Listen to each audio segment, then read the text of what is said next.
So lovely to have you here. A very big welcome. Welcome to this session of the Open Book Festival, and welcome to the Open Book Festival. Is it not truly a wonderful festival? Very quick round of applause. Say thank you to the Open Book. Lovely, lovely. It's always such a joy. So, because we're a little bit time-bound, we're just going to do this quite snappily. So I'm going to introduce you to those folk on my left. First, we have Gail Gilbride, who is, well, they're all authors, and they're all self-published authors, and she is the author of Cat Therapy. On her left, we have Liza, as in Manelli, Scholtz, yep, who is a poet, and her book is called Remember Her Hands. On her left, we have Mogamad Salie, who is also an author, and his book is called Chicken Legs, and we're going to find out about that rather unusual title just now. And we have Eleanor Damon, who's all the way from Peniel, very prolific author, and we're going to find out all about her work as well. So there's a lot to share here, and actually what I really want to start by saying, at risk of stealing any of your time, is that I feel both very lucky and very sad, because I feel very lucky to be speaking to 4 authors who have been so committed that they really wanted to share these stories, which are very important stories, which many South Africans will be able to relate to. We've got cats and cancer, we've got poetry and film, we've got autism and coping, we've got teaching and understanding and caring, in a nutshell. So I'm not going to say a whole lot more because there is so very much to say. What I long to do is say, so how was the self-publishing process, folks? Because it's, as anybody will know, it's not an easy thing. We're going to touch on it maybe slightly, but what we'll try to do is leave a little bit of time at the end. If anybody's got any questions, we can perhaps cover it that way. Otherwise, you can grab them on the way out. So I asked everybody who would like to start, and Eleanor, quick as a flash, said me. So, and because Eleanor has brought her very own interviewer, I'm going to invite Hamida Henry to come on the stage and interview young Eleanor while you're making your way up here, so as not to lose any time. Hamida. Let me tell you a little bit about Eleanor, who, when I say she is prolific, I'm not joking, because I said, oh, look at you, you've written a trilogy of books, and she said, and then some. She's written about 20. The trilogy in question is about teaching and learning, but she's written many, many other books. She's also into genealogy. She comes all the way from Peniel, which in itself is a story. And she loves travel writing, short stories and poems, and actually poetry is one of the things that brings everybody together, because, and hands up here, anybody who has not written poetry. You are on your own anymore, you're on your own. So yes, so poetry is something that links everybody.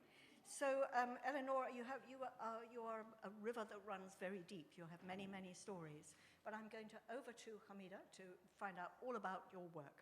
Over to you. Thank you. Good afternoon, everybody. Eleanor,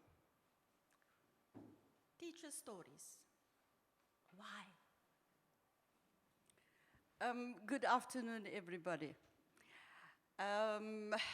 I have written these 2 anthologies mainly for selfish reasons. First of all, I'm a teacher. My dad was a teacher. My sisters and brothers are teachers.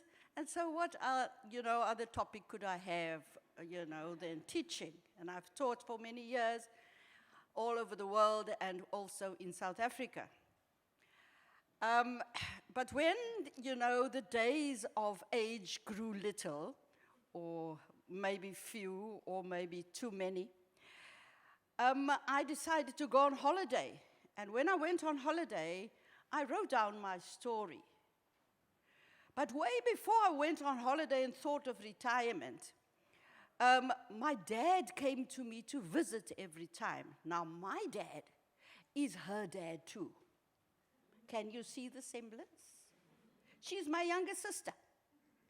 And so he came to me and he says, you know what, I want to tell you the story. And he tells the story all over again every time. I know what he's going to say next.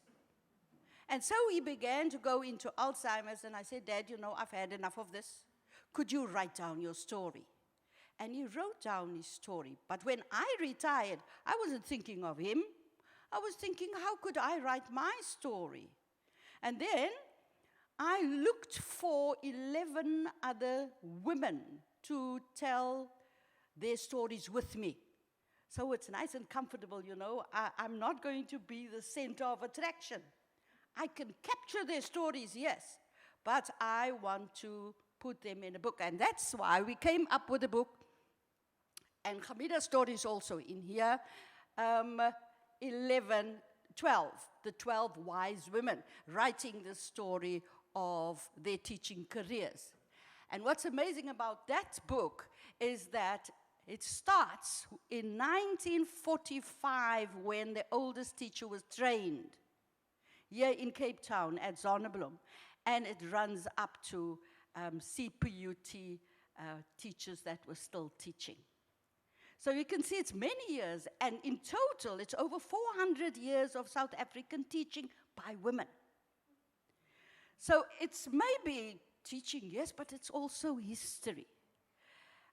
So after that, okay, that I call my girl baby, and then after 2 years, my husband said, you know what, I hope this is the last one. And I couldn't answer him. And the next baby was born, and this is the one that I'm going to talk about, lifelong learning. And so now my dad's story was the main feature. So we're going to build around it, but we're going to listen to the voices of the men, male teachers, yes, Mr. Solomons, in South African teaching. All right, interesting. Teacher stories. Teachers can teach. Can they write? How did you manage that? I'm laughing because that is so true that you're saying. You can tell a story, but how do you write the story? Some of these authors, they're 23 in total, wrote with the pencil. And so how did I get from letting them write in pencil up to getting it digitalized and also publish? My hair, if you see, it's gray. It has gone gray in these 4 years because I had to nurture, I had to mentor, I had to motivate, I had to do just about take any rabbit out of the hat to get them to be. And then they say, no, I don't think my story is so good. No, all stories are good. And I had to be in cyberspace all the time with them. And so this baby was born, both of them were born in cyberspace. That one during COVID and this one after COVID. And so you say, but you know, did they meet each other? Never. Only the day when the book was launched, you know, you would say they were sisters or they were brothers. They were hugging like they're meeting for the very first time. So there's a lot for you to think about of, you know, can we do it online? Is it possible to do it online? Yes, it is possible. So they wrote, and they're very chuffed because when they saw their name in print for the first time, they couldn't believe that their stories were captured. Because they brought their families, you are all my family members, to the first launch. And you know, they were like the most important person in the family because they're the first author that came of that family. So pride, yes, a sense of achievement, a sense of putting their legacy of teaching into words, because these books are going to stay alive even many years after we have gone. So that is a baton that we want to give over to the next generation. I just wanted to ask you about the pattern because teaching before COVID and teaching after COVID is not the same. What is in those books that teachers of nowadays can take home to them and make it their own? Okay. Thank you, Hamida, for that question. We couldn't go to the people to tell them the stories during COVID. But the second book, Lifelong Learning, the title for that matter is that, even when you're retired, that is what the authors found, that you still learn. You still learn how to send an email. You still learn how to SMS. You still know, you get to Zoom. How do we Zoom? My word, I don't know. Then I have to do the training. You click here and you click there, and then you speak into the microphone, which is your phone. You can write on your phone. You don't need a computer. And all those magical things that happen these days, I had to teach to the 70-year-old, to the 80-year-old, to the 90-year-old. It's all possible. So, your question was, what can these youngsters, the newbies that Zina and Marsha's training at the universities, how can we inspire them? How can we say, you know what, it's not so bad? We had the previous speaker saying, oh, I think all the teachers that's in school, they need some, social support, because the learners has become so aggressive. They are, out of hand. You can't teach them because they know.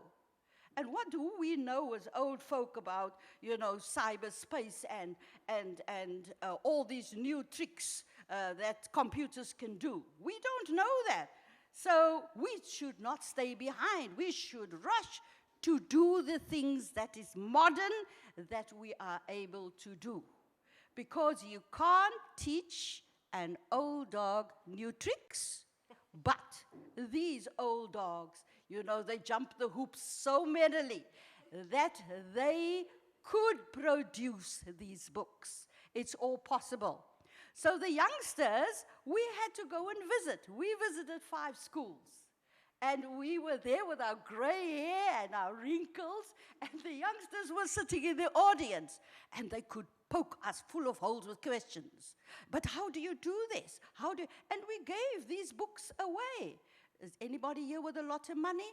I will print many books, and I will just give them from the Cape, from the Western Cape, right up to Limpopo. I will go there and go and motivate especially the new teachers, because the dropout of new teachers, that percentage is very high, because they come trained well, have got all this knowledge, and when they come to the school, oh my word, it's a nightmare. They don't know. Am I a pal of these students, or am I so strict, or I don't know how to wear my clothes? Who's going to tell me? They are clueless. So by going and visiting the schools, we could do that. So thank you for your question, Hamida. Am I finished? What's next up? 30 seconds. What's next on your agenda? Next on my agenda is matriculants. Next year, I would have left matric 50 years ago. Do I look young? Yes, I look young. So I've asked my matric class, don't you want to give me your story? And they said, yes, I've got 30 stories of matriculants that not only went into teaching, went into civil engineering, went to shipbuilding, went overseas, right the spectrum. Their stories are so amazing. So watch this space, contact me, and get the stories about 50 years later. Thank you. I'll go now. Well, how impressive was that? Oh, suddenly I'm going for bleeping here. That was really impressive. Thank you so much to our wonderful, have Cape Talk heard about you? And that was wonderful, and I think in your next life you're going to be a motivational speaker. That was really impressive, and yes, legacy. One of the things that Mervyn Sloman said yesterday at the launch of the festival, he said, this is a safe space for difficult conversations. And it is a safe space, but it's a fertile space for conversations that need to be had. And I'm thinking about those matric stories that are going to be written. Those need to be put into a time capsule. And perhaps one day they won't even be writing with a mouse. They'll be getting chatbot to write them. Anyway, let's not go there. Okay, well, who would like to go next? Yes, well, everybody is keen like a bean. Let me tell you about Mohammed, who I actually feel as if I know really quite well, because I said to him, I don't really know much on email, and he sent me a little YouTube thing of a talk that he gave in Durban to autism awareness. I think they were autism awareness. That's at school. Yeah. And it's so interesting. Let me tell you the official version. Mohammed Salie, he was diagnosed with being on the autism spectrum at the age of 45, which in itself is interesting. He has written a book called Chicken Legs, A Loner's Way, and it's a coming-of-age memoir about his childhood and teens as an oppressed coloured citizen during the 70s and 80s in apartheid South Africa. Interesting that he lived in Switzerland from 2001 to 2016, and he moved back to Cape Town. He's married, he has 2 daughters, and he also has a very keen sense of humour, as I discovered, but he also is very resistant to, he's also very resistant to light. So if you want to put your shades on, do a Roy Orbison, you're welcome. Or if you want to have your eyes seen, you're welcome too. Mohammed, lovely, thank you very much. And I've just bought his book, so I'm really, really looking forward to reading it. But what I'd like to know from you first, I mean, your whole background is very long and interesting, but just briefly, what triggered you to write the book? Because you've been living in this situation. I mean, it's a really big thing, not to write just about one little bit of your life, but your whole life. What decided you to write the book? Can you hear? Yeah, just to clarify, I have 3 daughters. Okay. Oh, 3 daughters, sorry. Yes. Catching up. 2 of them are autistic as well. Okay, so why did I write this book? Okay, so like she said, I discovered 8 years ago that I was autistic. I'm 53 now, and what that did was it just made it clear why I was disconnecting with the humans. Like even now I was disconnecting already with some people. You know? Like they'll assume things that is, like I didn't want to greet because I don't like touching people's hands. It feels really weird. And the woman said, do you have a phobia? I don't have a phobia, just don't like the way it feels, and it's too much for me. Especially now I'm a bit nervous, so it's hyper. So I took my glasses off because I can't handle the lights, but now I'm going to suffer it out for 10 minutes. I think I can manage that before the headache comes. So why did I write? So I disconnected with everybody. You can see that in the book from forever. You know, I just don't understand why people do what they do. And then when I discovered, I'm not the only one, there's like a whole group that functions similar, and I thought, okay, that's cool. But at the same point, I was going through a crisis, and if you know anything about autism, we have OCD, ADHD, and stress and anxiety is like different level with us. We stress about everything. I guess it's because of my sensory stuff, everything I sense the world different.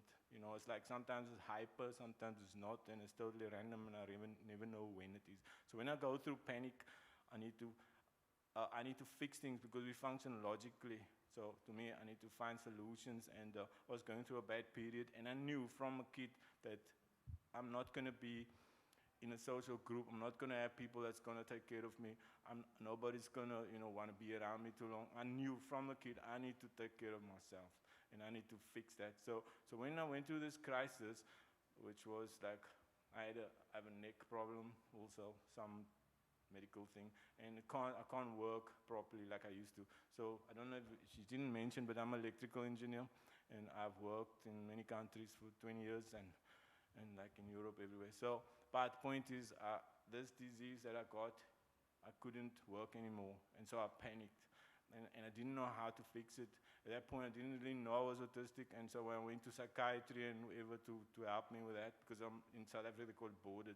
So it's like depressing. I didn't know how to make a living, and I need that money, otherwise people will just leave. So I went to psychiatry, and then they didn't understand me. It's like, oh no, and 2 of them sent me away, like, we can't fix you. So like, okay, go somewhere else. So I was like, see, the people don't accept me, and the professional can't even do their job. So I was like, I need to fix myself, and I can't give up. I don't give up because I know since a kid I have to go forward, because what's after this could be worse. I have to just continue here. So, and then I started thinking about when in my life did I have a good time and how did I deal with it. And I thought when I was a kid from 0 till 17, which is the story, it's not the autobiography, it's just a memoir, I thought that period of my life I was happy. So I needed to think. I started thinking about it. What did I do then to keep motivated? But it circulated like crazy. So I started writing it down. And then, because I'm very detailed and specific, I have like a strange logical way of doing things. If anybody reads it, you can see it's very chronological. Everything I remember stuff, like in dates. You say 1972, I can remember what I was doing then in February. Yeah, I can like zoom it in. So I just did that and started writing it down in a way. And then I discovered that I always, like at the start, I mean, before I knew I was autistic, I knew I used to do strange things, okay?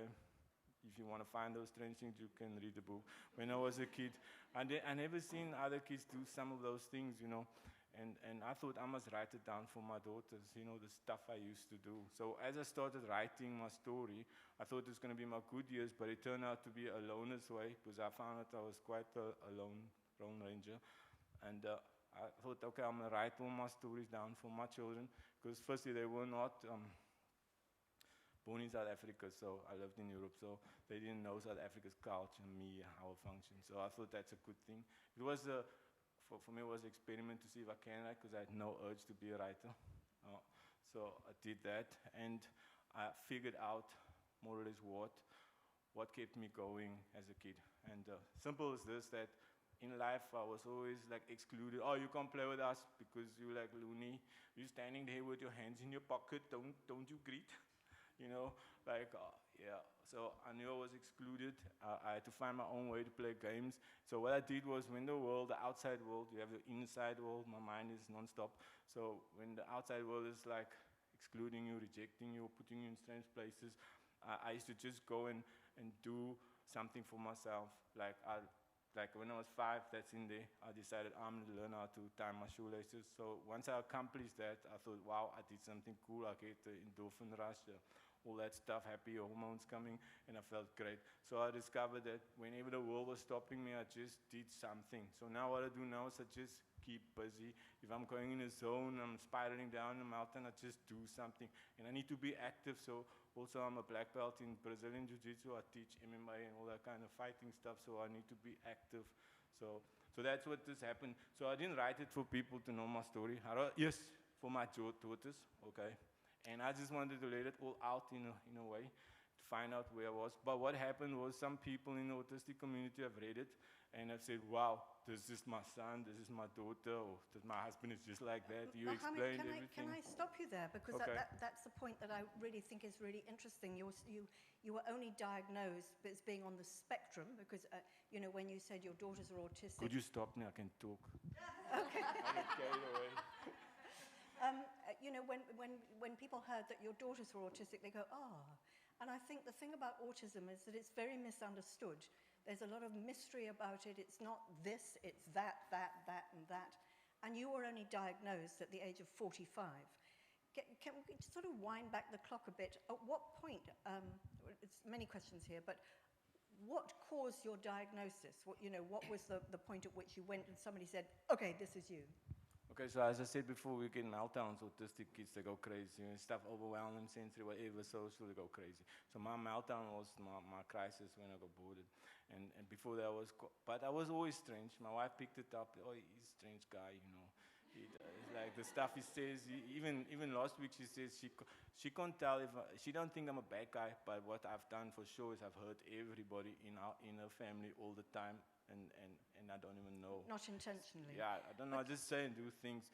So I've been doing that forever. But when I went into this deep crisis where I didn't know how I'm gonna live, I panicked. And when I panic, I need to think it out, like in my mind, and I speak it out. It goes nonstop, and I say it everywhere all the time. And if you give me bad feedback, I tend to overreact. So my wife couldn't deal with all that. Everybody said, what's happening to you? Most people get divorced, so that already made me panic. So my explosions, whatever, my bad state was much stronger than before, because I was panicking not for like 2 weeks, it was for years, you know, because I'm still bored.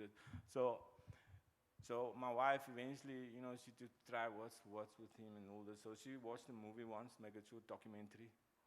She saw autistic men and all that, and then like, just like some people read my book and say, there's my husband. She's like, yep, that's him. And I was like, no, I'm not Rain Man, you know, because I can talk. I'm not I'm not Rain Man, I'm not autistic. No. But you've done a lot of people a favor by writing it because, again, autism it sort of goes under the radar. People they don't know how to handle it. They don't know what to do. It's a huge spectrum. So it's a huge like different. spectrum. So what when you were a child, your parents handled you very differently. I mean, maybe 45 years ago, people were not so familiar with autism. Your mum approached it one way, your dad another way. Just share that. So the thing was like this, because they didn't know, nobody knew. We were a little apartheid, colored family, no money, no infrastructure, no information, nothing. So nobody knew. They just knew.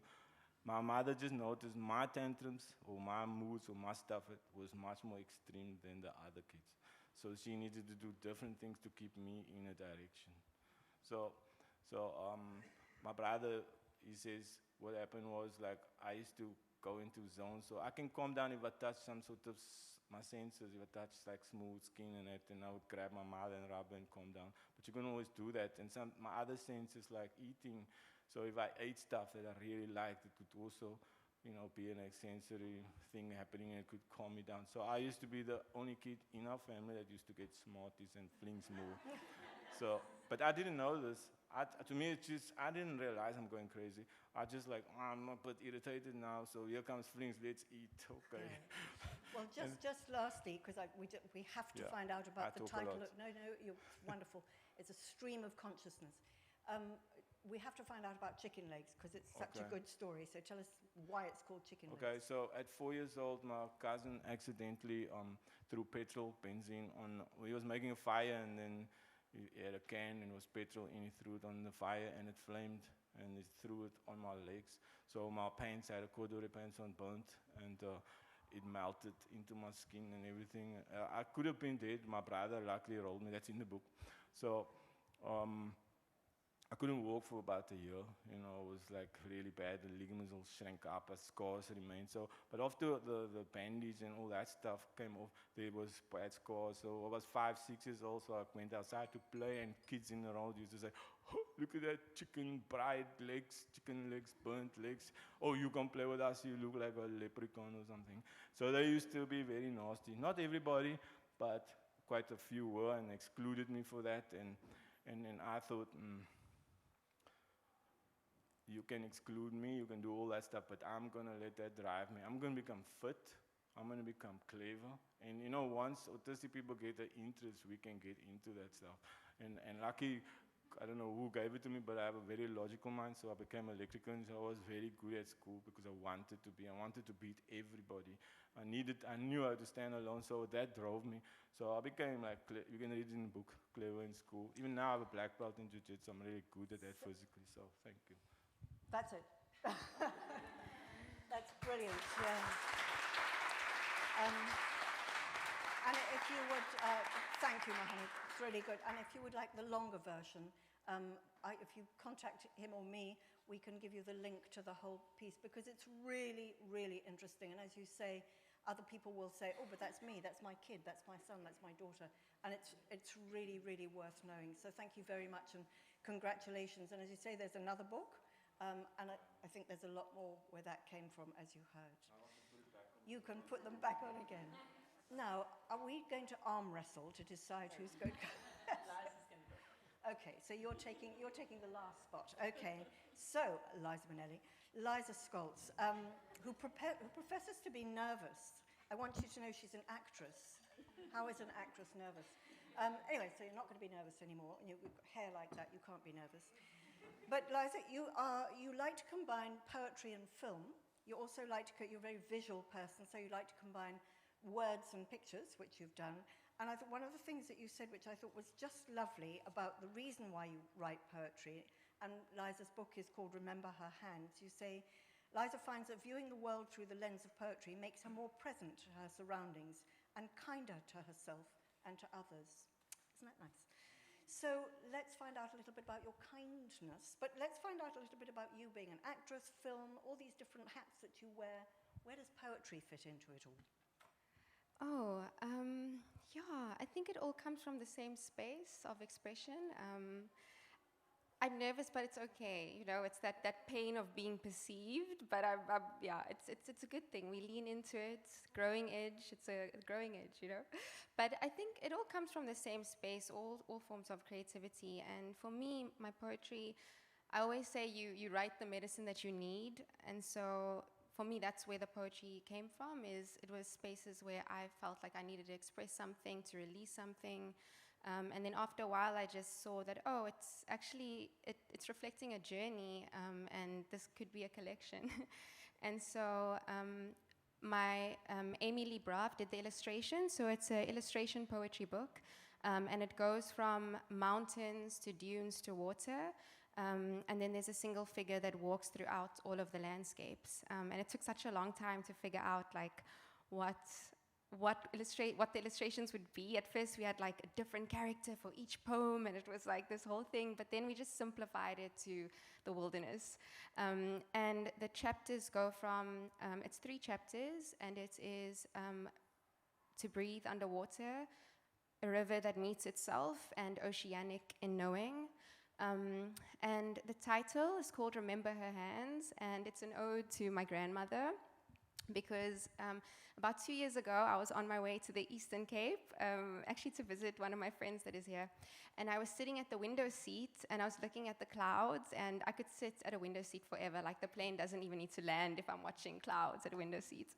And I was sitting there, and this poem arrived to me, and it said, "There is your grandmother, remember her hands, brown as earth, tender as rock. Where are her forgotten dreams grazing, the ones that are afforded to you now?" And after that, she passed away like 2 months later. And so when I was coming up with the title for it, it just seemed fitting to call it Remember Her Hands.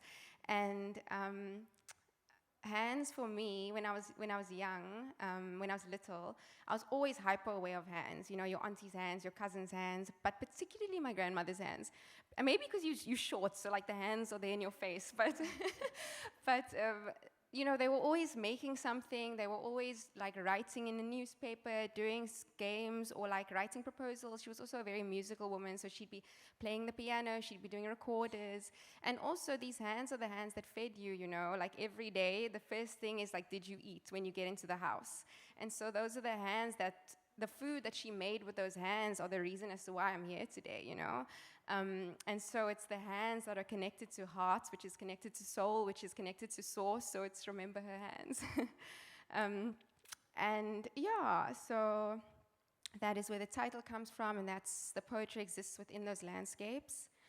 Okay, well, can I jump Oh, in? and then, Yes, no, go. then also, it was so interesting to me because about a month ago, I was sitting on the ground, and this line came to me, and it was like, the last line of that poem came to me, and it said, "Where are her forgotten dreams grazing, the ones that are afforded to you now?" And then I had a response, which was, "They are grazing in me now." And because we don't just receive generational trauma, we receive generational joy and generational creativity and generational wisdom. And that's just one of the things I love about poetry, is that you can ask a question, and 2 years later, you will receive a response for that question. Or you can ask a question, and some time will pass by, and you'll find that there's a continuation to it, or you'll find that you've outgrown the poem at the time. However, you look back and you have so much compassion for the person that wrote that poem, because they were just trying to find their way, you know? And so, yeah. It sounds like you're extremely receptive to what's going on around, and I suppose that's necessary to be a poet. And it sounds like this particular book everything has sort of come together and arrived at this sort of beautifully crafted piece with the illustrations and the thought process that goes with it. But winding back, from what I understand, I remember talking to Diana Ferris once, who you'll probably know, and she said, well, this poem walked into the room. And this poem walked into the room. And it's kind of how it happens, you know, it just arrives. Oh, yeah. You know, you're not necessarily waiting for it. So when you started, and one of the poems right at the beginning of the book is handwritten. When you started as a kid, as one does, and you discover poetry, and you think, I found myself, I found my outlet, you know. So you must have gone through quite a lot of what they call bad poetry, to whatever that is, before you got to, right, I'm now on a path. Did you struggle with that? Definitely. And the poem when I was on the plane, I received that one, but there's a lot of other ones that I didn't receive that I had to sit and like, this is not making sense and haven't even finished it. And, you know, it's just, there's a lot of chaos as well, definitely. And there's a lot of rejection because it's a very personal thing. And I think because you're an actress and you are you are able to deliver poetry and very impressively just without even reading it. But you know, somebody once said to me that a poem is not really a poem until somebody else has stood up and read it. So it's not just about the writing of it; it's about the delivery of it and about how other people are receiving it. Are you very conscious of that? I mean, do you practice it in front of your cat or your mum or, you know? How did you know I've got 2 cats? It's just a second sense. It's all the hair on your... Yeah, sometimes. I definitely get a bit nervous sometimes because I'm not used to actually. This is my first time sitting here with the book, you know. This is not a new space for me, but it's not an old space. Sorry, what was the question again? Well, it was, you know, does it just sort of come to you, or do you have to sort of work at it? Sorry, I'm sort of backtracking over a couple of questions. But let's move on from that. I think the thing about poetry is that Mike Nichol once said to me that it's a very good way of learning how to write, of learning how to use words, because you have to be very economical with your words. You have to think very carefully about your language, whatever language it may be, and you have to be prepared to throw it out. So it's a sort of an exploration in every sense. How do you know when that's it, done, finished? It's just a false sense, I find. There is a lot of like trying to figure it out, you know, it's like putting together composition sometimes, but at some point you just feel an exhale and you're like, okay, I think this is it. So just one little switch and then that's it. But, and also for me, poetry isn't just writing. It's when you said that this woman said that the poem just walks through the door. Sometimes, you know, I'm driving and there's a little child running across the zebra crossing, and to me it's like that's a poem, you know. It's like you can view the whole world through the landscape of poetry. It's just images, you know, and the way it lands in the body is the same way a poem can land in the body. And I suppose in these days of super technology where everything is changing, it's not just about having a poem on a page or in the covers of a book. You like to combine film and poetry. Can you just explain how that works? Well, I just like making my own little poetry short films and stuff. And I don't think poetry, it's not an elitist thing, you know. It's like you don't need to speak well or be super articulate to be able to be a poet or to be able to write poems. You know, if you write your feelings down and that helped you feel a certain way or release something or describe something about something else, some sort of medicine, then that's a poem for you if it helped you, you know. Does writing poetry exclude you from writing anything else? I mean, might we expect a memoir, an autobiography, a novel, short stories? I don't know what I would put in my autobiography yet, but although shame, we all have stories. But yeah, I mean, my friend Tandy and I are actually writing a film script right now together at this time, and she's sitting here, girl. Yeah, so that's happening. Yeah, also. I shouldn't do this because you've still got another 1 minute 25, but I just want to talk to Eleanor. You talk about your matrics, writing things. Do you think, I mean, I'm not sure we know about a host of golden daffodils and all the sort of ancient poets that get taught in schools, but is poetry something that your matrics might, as it were, find themselves in? Yes, sorry, thanks. Sorry if it's stolen your minute. The matrics are the people that's now 66 years old. So I don't know whether they would like to write their poems or they're only writing their stories. So the narrative that they are writing is their experience since they left matric, what happened to them. And so they're telling these stories to the matric sitting in the benches today. So that in essence is the rationale for writing the story. So I don't know how they connect with poetry in that sense.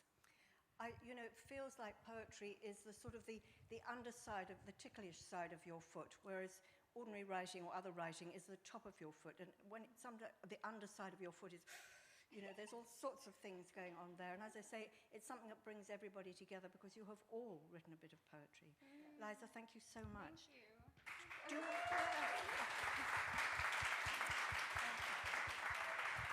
I cheated you out of reading a poem. Oh, that's okay. Are you sure? Okay, because your time's up. I'm so sorry.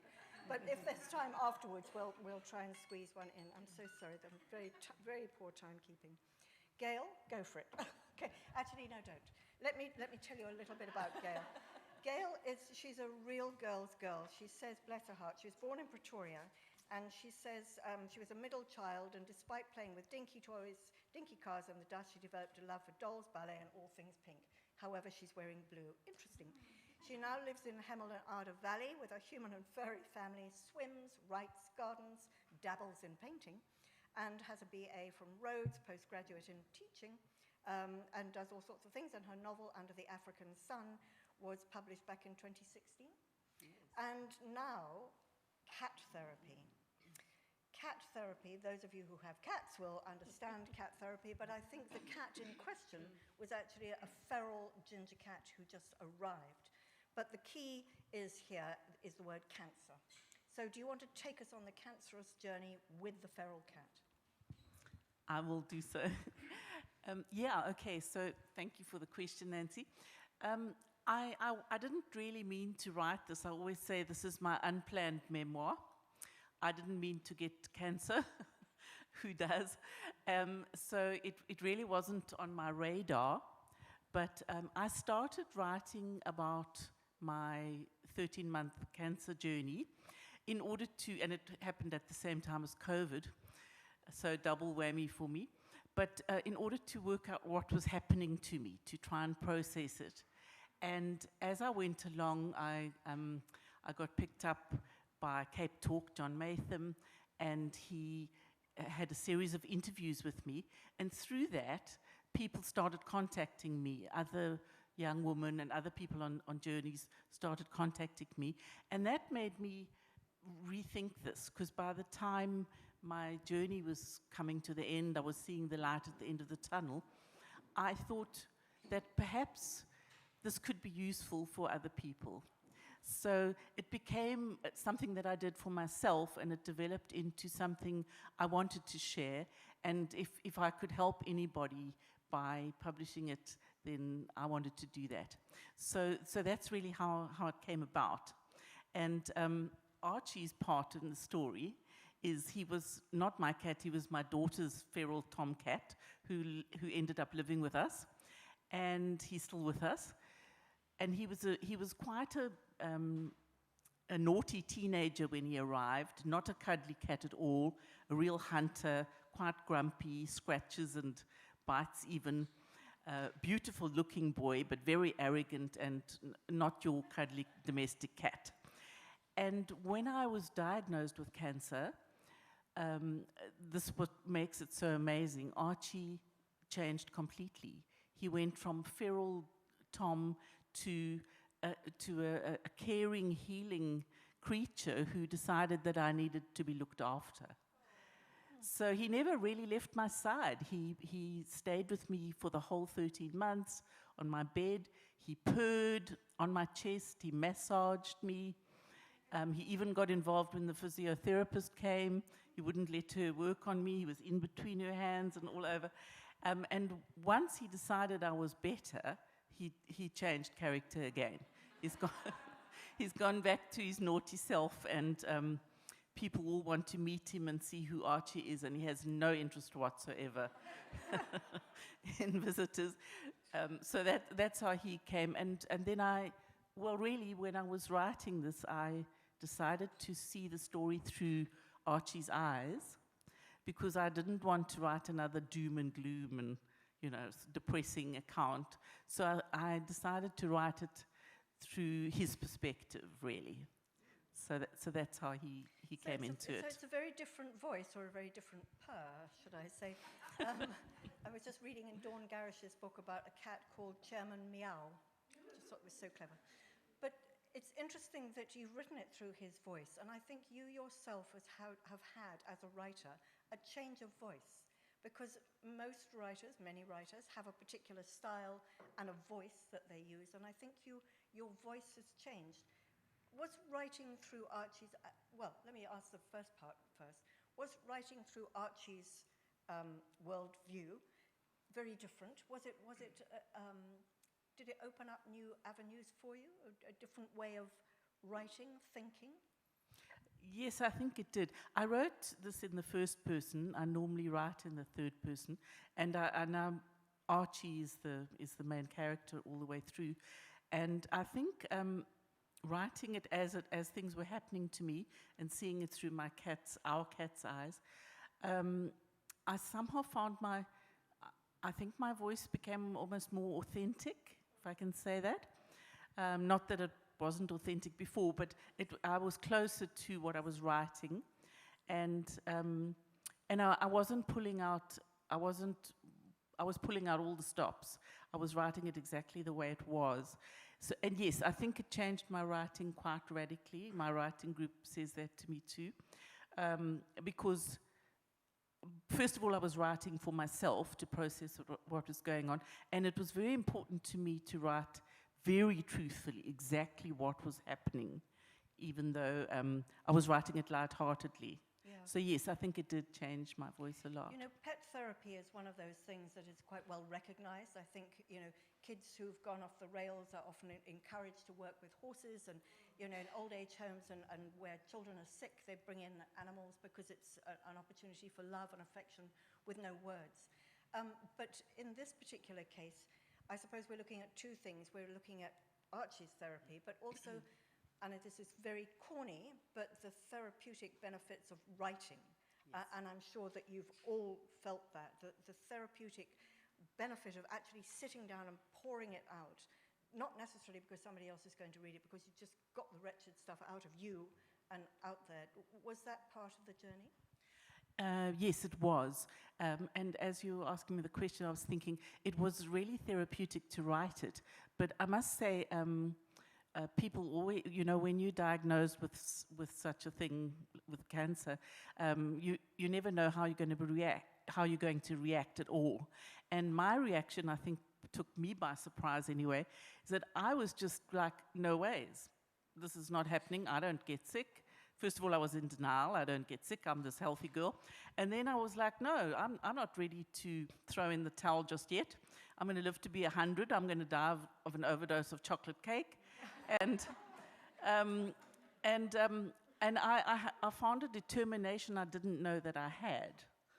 I was just like, well, actually, no, this isn't the way it's going to be. And I found that I was grabbing life with both hands, and also very keen to put it down on paper and to reach out to others on a similar journey. Just lastly, and I'm thinking about Mogamad's book about autism, which is not directly about autism, it's about you, but the consequence of it is that it shines a light on autism for other people. Did you intend, or was it a sort of side effect, or, you know, a bonus point that you have sort of helped people? Because a lot of people, I suppose I'm thinking personally, you think, I'm not going to even think about cancer until it happens, you know, but actually forewarned is forearmed, and I'm sure I know that it's very valuable. There's a lot of lessons. Did you have were you conscious of the educational aspect, or did you think as it comes? At first, I wasn't conscious of it at all. I was just trying to process what was happening to me.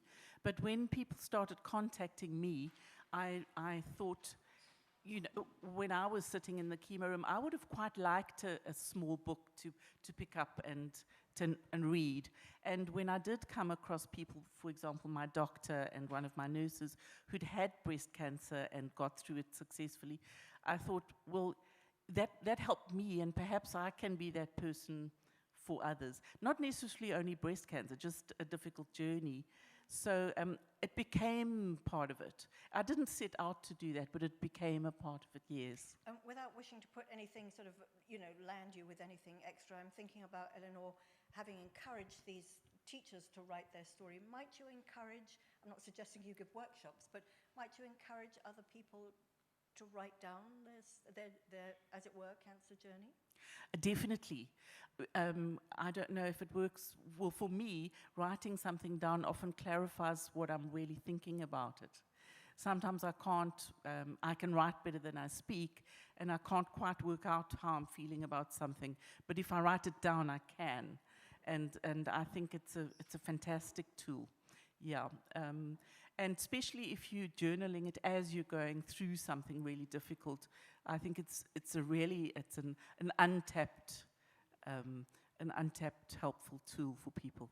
Yeah. Well, you've all been so terribly well behaved and kept to your time.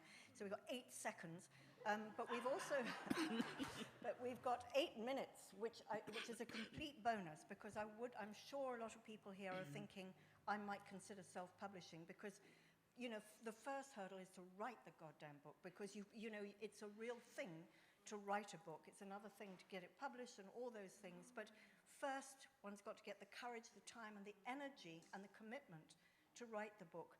And then you've self-published. So quickly, if there are questions, we'll take them now. In a line, Eleanor, why did you self-publish, and how was the process, very briefly? Would you recommend anybody else to do it? I've self-published all my books.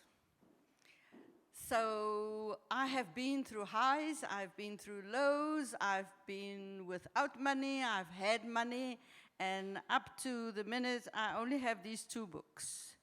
So if you want a book, I don't have a book, right? You have to order the book from me, and then I will print it. So this is how I operate. If I've got a little money, I don't buy dresses and grand things or new car. I buy books. So the self-publishing thing is like a self-empowering tool. I empower myself. My sister and I, we've gone from knowing nothing about books, being able to publish, plus the ISBN at the back, we can do that. So if you say, I want to write a book, I say, hang on, just wait, can I phone you? I talked to you for an hour. I spoke to Liza for an hour. I said, do you know 1, 2, 3, 4, 22? And then most of the time, this person is blown away. And I say, give you 24 hours, you contact me, you still want to write the book? And then, you know, it goes silent, or this person says, yes, I've written 70,000 words already. Okay. Self-empowerment, motivation, wonderful. If you would like to know a little bit more, grab her before she leaves this room. I mean, you made a very conscious decision to self-publish. Why? Yeah, because like I said, I didn't write it for anybody. I wrote it for me and my daughters, and I didn't want anybody to control what I'm writing. And this is my whole problem with the world since I was a kid. Everybody's trying to control me, and I can't stand that because I don't understand what they're talking about. So yeah, it's something that what we call alexithymia, is you don't really understand your feelings and everything that's going on inside you. You feel like, I don't know, stuff's happening, but you don't know how to attach it. So when you write, it figures it out. So in the same way, I can't understand what other people are thinking either, don't know. So it's confusing. So for me, the only way I could write it for me was I need to do it myself. So I didn't want to give it to anybody to tell me what to do. Even just one dot, I'm deciding what I'm doing. I love it. So we've got self-empowerment, we've got taking control. Liza, self-publishing? Yeah, I think for me, it's because it was such a new entry point into a complete new world that I knew absolutely nothing about. And so I just thought, instead of going to look for a publisher, I don't even know if they'll take me, I have no idea what's going on. It's just way more control, I find, to do it myself. And yeah, it's been a very long process, but yeah, I suppose just taking on that wilderness step by step, for me, it's still the very beginning. I mean, it's here now, which is great, and it's still the beginning. But yeah, I don't know. It's been a growth edge for sure. Yeah, absolutely. Okay. Gosh, interesting. And lastly, Gail? I have been traditionally published, and I have self-published. And I decided to self-publish Cat Therapy because, for me, it was a message I wanted to get out quite quickly. And I've thoroughly enjoyed self-publishing. I've enjoyed both of them. But I would say, if you're planning to self-publish, be prepared to invest in your work. money-wise, perfection-wise, and using all the help you can possibly get. And there's no reason not to have a beautiful product that you're very proud of. So yeah, self-publishing is definitely an option. For such wonderfully positive, affirming reasons. So we have self-empowerment, taking control, growth opportunity, speed and investment. And we've got, on the subject of speed, we have got 3 minutes. Any questions? I wanted to send my stuff to a publisher, and they said I must be well known. I'm Prof or Habiba Badalou. How do I get there? If they don't publish it, who knows me? I'm not a Facebook fan. That is a good question. Another question, and then you. So how long did it take, and what were the difference between writing to the time taking editing, to the time taking proofing, to the time getting it finished? Shall I answer that? Gail, you Okay. answer because you're in speed. It took me 13 months to write this because I wrote it during my journey. And then it took me another year and a bit, I think, to have it published. And I would say don't be in a hurry. Rather, don't have a time limit because you want a perfect product. When you put it out there, you must be so thrilled with it. That would be my advice. I'll take the microphone. I have 2 questions. Can I cheat and ask 2 questions? I want to know for Gail, and sorry, I didn't catch the gentleman's name in the beginning. I arrived a little bit late. You were both writing your books, well, Gail through the voice of somebody else and you for your daughters, and I want to know how that changed your attitude to your cancer journey, how it changed your view of your cancer journey given that you're writing through somebody else's eyes. And I wanted to know how it affected your relationship with your daughters, now better understanding particularly the autistic daughters. Okay, so I have 2 autistic daughters. So the one actually proofread it. Oh. Okay, and she likes it. So yes, it will. I've been telling them some of my stories as they were growing up, the things I did, but not all of it together like that. And so how did it affect me? Because I knew they must read it. I kept it PG friendly. Okay, so there's no like profanity and stuff like this. Once I used one word because I had to, but I took all that kind of stuff out of it, and I wanted to make it so that they can read it whenever they want, and it's not like embarrassing, like, oh, what is puppy doing? No, I just, and I don't think that's necessary for any. I don't want to sell that or tell that part of me. So everything that's in there is to me not very private, but it's like, it's my personal stuff, but it's not private. It's not something I'm embarrassed about or anything. So, and I think my daughters played a big role in keeping me focused in that way. Any more questions? Gentleman here. Same line with this gentleman. When you go self-publishing, the proofreading and the editing, how is that being affected? Because normally you are told you need to get it proofed, read by somebody and edited by somebody else. Sir, I have got a system. I don't know if other people have systems, but mine works like this.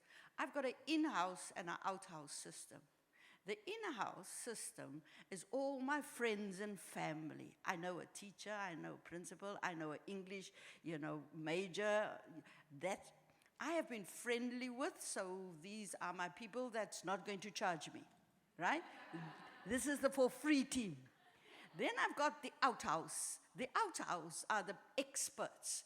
It's an expert publisher, an editor, language editor, a technical editor. And I know I have to pay them because they will charge me per word or per hour.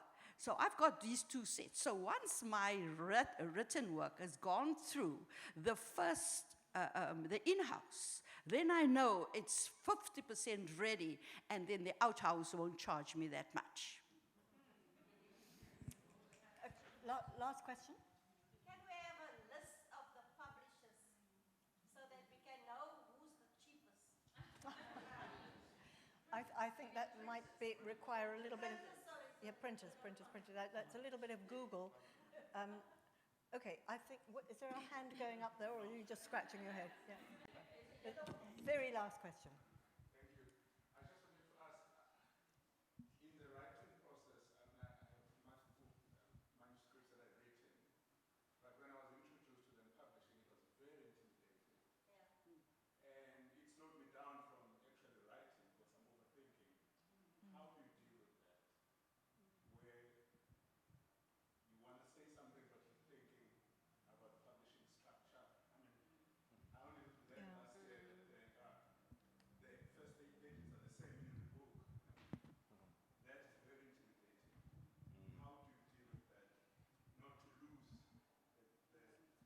Yeah, publishing anxiety. So I'm gonna give you my autistic answer because I don't care about those rules and stuff. So for me, it's important. I wanna write what I wanna write, and I'm gonna make my book like I wanna make it. So that's things about the publishing method, all that stuff. If I'm self-publishing, I'm paying them to do what I want them to do for me. So I don't worry about those things. You know, one thing, just in closing, what I can say, because we've got published authors in the audience as well, is I think it's really important to read as much as you can. So we often say, you know, go into a bookshop, find the books that are a little bit like what you're writing and read them and see how this has been done. What do the pages look like? Who edited it? What all the details? Find out, inform yourself, empower yourself with as much information as you possibly can. We are a little over time. So I'm going to say thank you very much, and I suspect that next year, many of you will be sitting right here because you will have self-published your very own books. And a big round of applause to our wonderful authors.